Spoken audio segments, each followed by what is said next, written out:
Hi everyone and welcome, this is the Apostate Prophet. Don't you find it interesting that so many Muslims have beards, and that Islamic scholars, apologists, and clerics seem to be abiding by an appearance policy? When you Google for it, you can see a lot of beards that don't necessarily look very attractive. Even this ginger guy has a beard that makes him look very sweet. I had an Islamic beard when I was a Muslim, and I definitely felt safe and equipped and favored because I had hair on my face. This guy even says that men without beards look like women, and that if you see a man with long hair and without a beard in the street, you might mistake him for a woman and be sexually aroused at a man by his fault.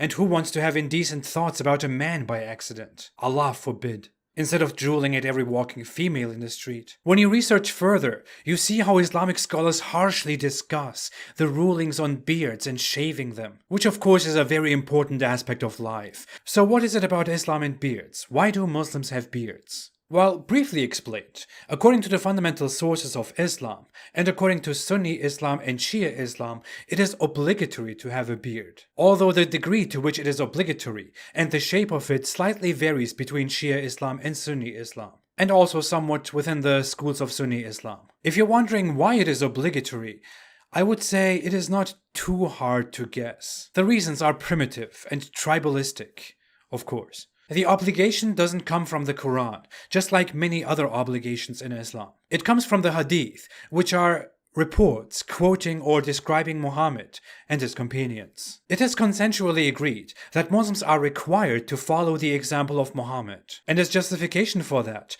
Islamic sources mostly cite the Quran.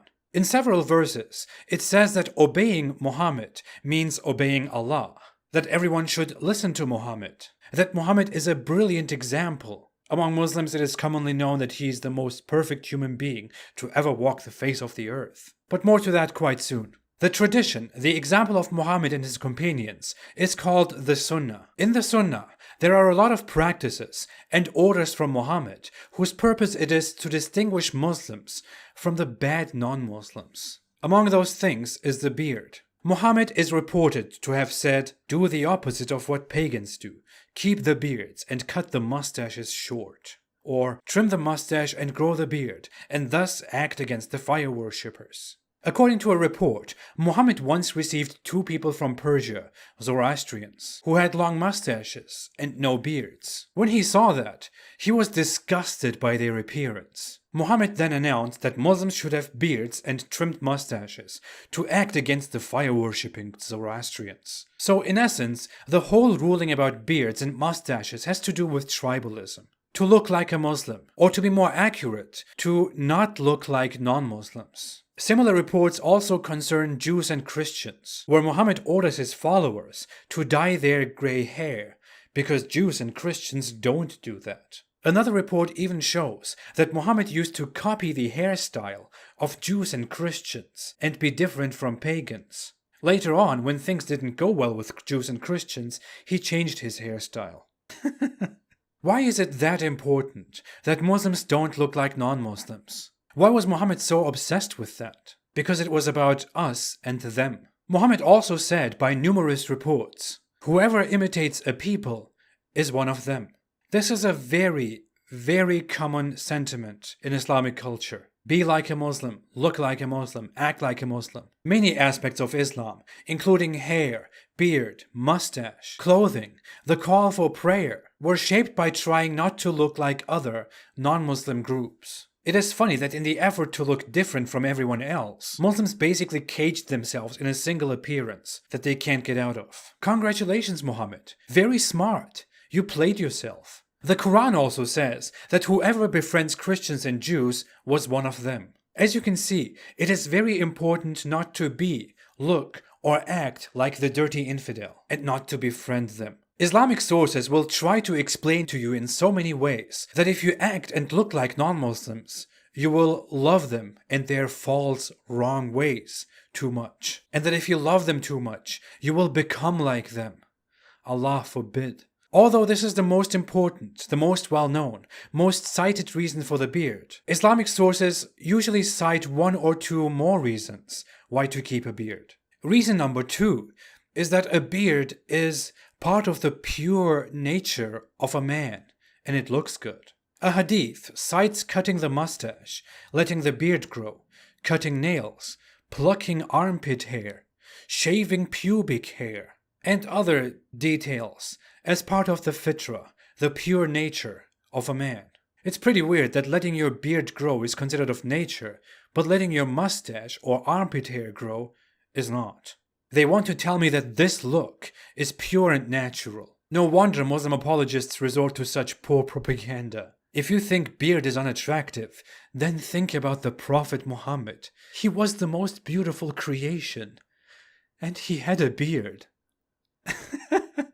Reason number 3 is, as the gentleman told us earlier, that a beard distinguishes a man from a woman. I get it when beard growers cheekily say stuff like that nowadays, but we're talking about a religion here that dictates that you're basically a woman if you don't have a beard. And you can't oppose such a stupid proposition and act outside of it. And you really don't want to have inappropriate thoughts looking at a man because you thought it was a woman, because he didn't have a beard. May Allah punish him or forgive him. According to most scholars and the 4 major schools in Sunni Islam, the beard can't be shaved and shouldn't be cut. Shaving it is haram.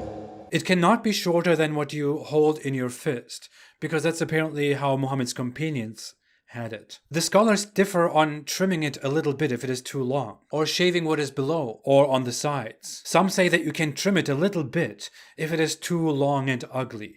Yeah. More radical sources like fundamentalists and revivalists often teach that you need to let it grow and trim your mustache very short. As a result, you will look fantastic. The mustache thing shouldn't even be a question, because Muhammad said, "Whoever does not remove any of his mustache is not one of us." He was serious. Don't join the gang with your mustache untrimmed. There are some Muslim opinions, nowadays and in the past, that think it is not a strict rule, that keeping a beard is only a recommendation, that it is obsolete today. But this is still a minority opinion, and it is disliked, while the consensus is clear.